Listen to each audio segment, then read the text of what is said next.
സന്തോഷം ഞാൻ പറഞ്ഞു ഇപ്പൊ എല്ലാവരോടും പറഞ്ഞു. വലിയ സന്തോഷം. ഇതിനപ്പുറം എനിക്ക് സന്തോഷം വേറെ ഇല്ലല്ലോ. ഒരു ബാല്യത്തിലെ കുട്ടികളെ ക്രിക്കറ്റിൽ കളിപ്പിച്ചു കൊണ്ടുവന്നു, അവർ കളിച്ചു വന്നു. അതിനകത്ത് ഈ ലോകത്ത് ക്രിക്കറ്റിൽ കിട്ടാവുന്ന ഏറ്റവും വലിയൊരു സന്തോഷം കിട്ടിയത് സന്തോഷമാണ്. അല്ല, നമ്മള്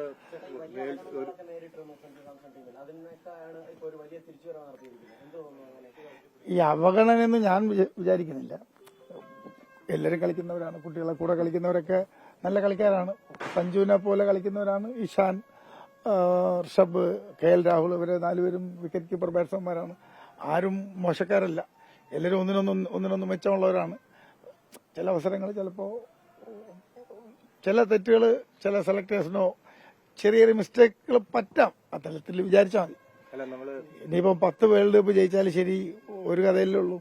എന്റെ മകൻ ഇത് ജയിച്ചു, ബാക്കിയൊക്കെ മറന്നു. ഇതിനു മുമ്പ് എന്തൊക്കെ ഉണ്ടായോ, എന്തൊക്കെ ബുദ്ധിമുട്ടുണ്ടായോ, അതെല്ലാം മറന്നു.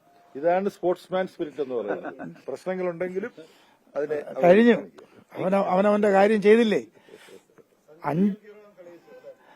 നമുക്ക് അതിനപ്പുറം വേറെ വേണ്ടല്ലോ. 5 വർഷം അവഗണിച്ചോ എന്ന് ഞാൻ പറയുന്നില്ല. പക്ഷെ അവൻ ഇന്ന് ചെയ്തോ മതി, നമുക്ക് മറ്റതൊക്കെ മറക്കാം. ഈ അവസാനത്തെ 3 മത്സരം എങ്ങനെ കാണുന്നു? അവസാനത്തെ 3 മത്സരങ്ങളാണല്ലോ മത്സരങ്ങൾ. കാരണം അതായത് ഒരു ന്യൂസിലൻഡ് പര്യടനം നമ്മുടെ ഇന്ത്യയിൽ ഉണ്ടായിരുന്നു. 2024 T20യുടെ ഒരു സൂപ്പർ കോംബോ ആയിരുന്നു അഭിഷേകും സഞ്ജു. ആ ഒരു സൂപ്പർ കോംബോയെ ഏഷ്യ കപ്പിലൂടെ കുറച്ച് മാറ്റങ്ങൾ വരുത്തി. സഞ്ജുവിനെ അങ്ങോട്ടും ചിലത് കളിപ്പിച്ചില്ല, ചിലപ്പോൾ 5ാമത് മാറാം, അങ്ങനെയൊക്കെ ഇങ്ങനെ ആ ഒരു ബുദ്ധിമുട്ട് അവനുണ്ടായി. ഇപ്പോൾ അവൻ തിരിച്ചു വരുമെന്ന് ഞാൻ പ്രതീക്ഷിച്ചില്ല. നേരത്തെ പറഞ്ഞു. ന്യൂസിലൻഡുമായിട്ടുള്ള പര്യടനത്തിൽ 5 കളി ഓപ്പൺ ചെയ്ത് 5 കളിയും പരാജയപ്പെട്ടു. 5 കളി പരാജയപ്പെടുന്ന സഞ്ജുവിന് ഇങ്ങനെ ഉണ്ടായിട്ടില്ല. അവന്റെ ലൈഫിൽ, ക്രിക്കറ്റ് ലൈഫിൽ അവനിങ്ങനെ ഒരിക്കലും ഉണ്ടായിട്ടില്ല. ഈ 5 കളി ഇങ്ങനെ തുടർച്ചയായിട്ട് ആ ഒരു ഡിസ്റ്റർബൻസിൽ ഇരിക്കുമ്പോൾ ഞാൻ വിചാരിച്ചില്ല വേൾഡ് കപ്പിൽ അവനുണ്ടാവുമെന്ന്, വേൾഡ് സ്കോഡിൽ അവനുണ്ടാവുമെന്ന് ഞാൻ ഒരിക്കലും പ്രതീക്ഷിച്ചില്ല. നഷ്ടപ്പെട്ടു എന്ന് വിചാരിച്ചു. കാരണം അങ്ങനെ നഷ്ടപ്പെട്ടാൽ പിന്നെ ടീമിൽ വയ്ക്കില്ലല്ലോ സാറേ. അപ്പോൾ ഈ ടൂർണമെന്റിലും ഉണ്ടാവില്ല എന്ന് വിചാരിച്ചു. എന്തോ ഭാഗ്യം അവനുണ്ടായി. അവസാനം അവന് ഒരു അവസരം കിട്ടിയപ്പോൾ അവനത് പ്രൂവ് ചെയ്തു. ഒരു തവണ തിരിച്ചു വന്നപ്പോൾ, ഫസ്റ്റ് കളിയിൽ അവൻ തിരിച്ചു വന്നപ്പോൾ അവന്റെ നാച്ചുറൽ ഗെയിമിലോട്ട് അവൻ വന്നു.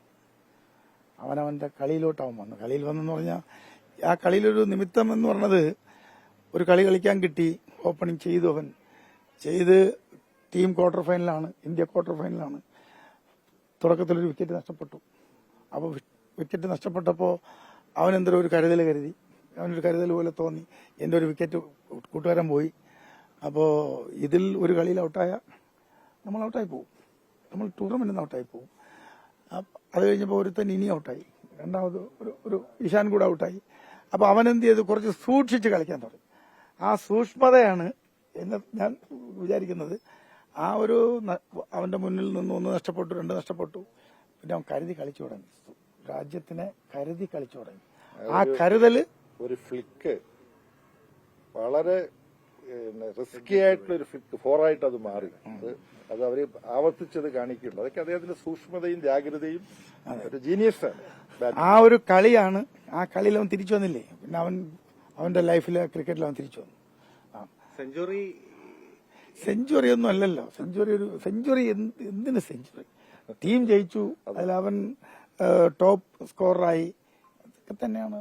അതിനപ്പുറം നമ്മൾ സെഞ്ചുറി ഞാനും മോഹിച്ചതാണ്. പക്ഷെ കളി ജയിക്കുകയാണ് പ്രധാനം. അതെ, അതിന് എടുക്കേണ്ട സമയത്ത് റൺ എടുക്കണം. ടെസ്റ്റ് ക്രിക്കറ്റ് അല്ലല്ലോ ഇത്.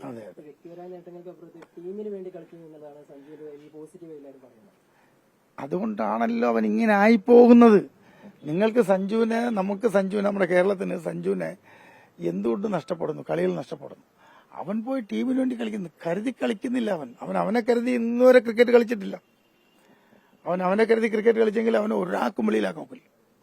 പണ്ട് പ്രാക്ടീസ് ചെയ്യുമ്പോൾ അല്ലെങ്കിൽ ഒരു മാച്ചിന് പോകുമ്പോൾ 99 റൺ അടിച്ചിട്ടൊന്നും എന്റെ മനം സമ്മതിക്കത്തില്ല. 100 അടിച്ചിട്ടേ വരാവും. അതാണ് കഥ. അപ്പൊ ഇപ്പോ കുറച്ച് മെച്ചൂർഡായപ്പോ അവൻ പോകുന്നു, ടീമിന് വേണ്ടി കളിക്കുന്നു, ഒരു 4 അടി അടിക്കുന്നു, 3 6 പോകുന്നു 4 തൊട്ടായി വരും. അങ്ങനെയല്ലല്ലോ ഇപ്പൊ നമ്മുടെ ഈ ക്വാർട്ടർ ഫൈനൽ കളിച്ചതേ കൃത്യമായി സൂക്ഷിച്ചല്ലേ കളിച്ചു. അങ്ങനെ കരുതി കളിച്ചാൽ അവൻ ടീമിനെയും കൊണ്ട് എവിടെ എത്താൻ പറ്റും, അവനും എത്താൻ പറ്റും. അവൻ കുറച്ച് പാഠം പഠിച്ചു. ഈ ടൂർണമെന്റിൽ അവൻ ചെറിയൊരു പാഠം പഠിച്ച് തിരിച്ചു വന്നിട്ടുണ്ട്. നമ്മളിനി ഒരു 5-6 വർഷത്തേക്ക് നമ്മുടെ സഞ്ജുവിനെ നമുക്കിങ്ങനെ കണ്ടോണ്ടിരിക്കാം. സഞ്ജുവിന്റെ അമ്മയുടെ ആരോഗ്യം എങ്ങനെയുണ്ട്? അമ്മ ആശുപത്രിയിൽ ഇവിടെ വീട്ടിലുണ്ട്. ഓക്സിജൻ മാസ്ക് വെച്ചിരിക്കുന്നതാണ്. പക്ഷേ വരാതെ വളരെ ഉത്സാഹപരിതയാണ് മകന്റെ ഈ പറഞ്ഞു. ആള് വലിയ സ്ട്രോങ് ആണ്. എന്റെ ശ്രീമതി വലിയ സ്ട്രോങ് ആണ്. T20 വേൾഡ് കപ്പ് ഏറ്റവും വലിയ ചികിത്സയായിട്ട് മാറിയിട്ടുണ്ട്. ആരോഗ്യവതിയായിട്ടുണ്ട്. ഓക്സിജൻ മാസ്ക് വെച്ചിട്ട് സ്ക്രീനിൽ മോനെ നോക്കിക്കിടക്കുന്ന അമ്മയാണ് കാണാൻ കഴിഞ്ഞത്. ചരിത്ര നേട്ടം ഈ ഓക്സിജൻ മാസ്ക് വെച്ച് സ്വന്തം ബെഡിൽ നിന്ന് ലുക്ക് മുഴുവൻ സ്ക്രീനിലാണ്. ആ അമ്മയെ ഓർത്ത് രാജ്യം അഭിമാനിക്കുന്നു. ഈ മകനെ രാജ്യത്തിന് തന്ന അമ്മയാണ്. അച്ഛന് റോളുണ്ടെങ്കിലും 10 മാസം ചുമന്ന് പ്രസവിച്ചത് അമ്മയാണ്. അപ്പൊ ഇത് സാർവദേശീയ വനിതാ ദിനത്തിലാണ് ഈ അമ്മയെ നമ്മൾ അനുമോദിക്കുന്നത്. അത് മാത്രമല്ല, എന്റെ മക്കളുടെ ആരോഗ്യം എന്റെ ഭാര്യയാണ്. രാവിലെ അടുക്കളയിൽ കയറിയാൽ രാത്രി വരെ ഞങ്ങൾ കിടന്നുറങ്ങും. അച്ഛനും മക്കളെ ഞങ്ങൾ കോട്ടയത്തിൽ കിടന്നുറങ്ങും. രാവിലെ എഴുതി നോക്കും, മക്കൾക്ക് അലുവ ഉണ്ടാക്കി വെക്കും, അതുണ്ടാക്കി വെക്കും. എന്റെ മക്കൾക്ക് ഭക്ഷണം ഉണ്ടാക്കി അവരെ തീറ്റിച്ച് അവർ ആരോഗ്യം സംരക്ഷിച്ച് രോഗിയായി. ആസ്മ വന്നു. ഒരു പോലീസ് ക്വാർട്ടേഴ്സിലെ ഒരു മുറിക്കകത്ത് ഒരു ചെറിയ കിച്ചനകത്ത് ഈ കിടന്ന് പുകയും കൊണ്ട് മക്കളെ തീറ്റിക്കാൻ വേണ്ടി ഉണ്ടാക്കി അവരെ തീറ്റിച്ച് അവരെ ഈ ലെവലിൽ അവരെ ആരോഗ്യവന്മാരാക്കി വെച്ചിരിക്കുന്നു. ആ അമ്മയാണത്. അത് സാർവദേശീയ വനിതാ ദിനത്തിൽ ഒരു വനിതയ്ക്കും ഒരു അമ്മയ്ക്കും കിട്ടാവുന്ന ഏറ്റവും വലിയ ട്രോഫിയാണ് ഈ T20 വേൾഡ് കപ്പ്. ഇന്ന് അതാണ് മാർച്ച് 8 അപ്പൊ അതുകൂടെ നിങ്ങളൊന്ന് സെലിബ്രേറ്റ് ചെയ്യണം നിങ്ങളുടെ എല്ലാ ചാനലുകളും.